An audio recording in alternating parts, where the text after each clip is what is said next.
Today we're going to take a quick look at the religion of Tolkien's dwarves in three main areas: creation, reincarnation, and the afterlife. First up, creation. The dwarves were created by the Vala Aulë, who grew impatient waiting for the children of Ilúvatar to appear. The children being elves and men, and Ilúvatar being the creator of everything. Basically, think of Ilúvatar as God with a big G, and the Valar, like Aulë, are gods with a little g. In secret, Aulë created the seven fathers of the dwarves. When Ilúvatar confronted him, Aulë repented and offered to destroy his creation. But Ilúvatar stopped him, taking the dwarves as his adopted children and granting them Fear, or souls, of their own. Ilúvatar stated that they would not come, however, before his intended firstborn, the elves, so the dwarves were made to sleep underground until about 100 years after the elves arrived. Next, let's take a look at reincarnation. The dwarves believed that the seven fathers of the dwarves would return to live again and use their ancient names once more. The most well-known of these is Durin, who is the ancestor of all your favorite Third Age dwarves. The dwarves believed Durin would be reincarnated 6 times before the end of the world. When a dwarf came along that so greatly resembled the original Durin in appearance and manner, he was given the name of Durin.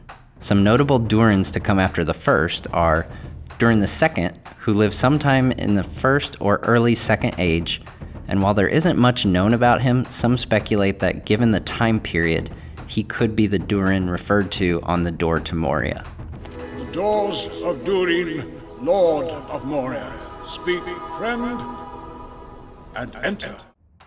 Durin III is notable because he's one of the 7 dwarf lords who were gifted a ring of power. This is the very same ring that Thorin's father, Thrain, had in his possession when he was taken captive in Dol Guldur, as we see in the Desolation of Smaug's extended edition. It was Durin VI who was killed by the Balrog in Khazad, leading the dwarves to name the creature Durin's Bane. Durin VII, or Durin the Last, lived in the Fourth Age, so that's after the destruction of the One Ring and Sauron's downfall. He led the dwarves back to Khazad and restored the ancient kingdom once and for all. There, his people would remain until the world grew old and the days of Durin's race were ended. Finally, let's look at what the dwarves believe about the afterlife. You may be thinking, this reincarnation stuff is all well and good if you're Durin, but what happens to the rest of the dwarves when they die, like our good buddies Thorin and Balin? It turns out there's some disagreement among the races of Middle-earth as to what happens to dwarves after they die.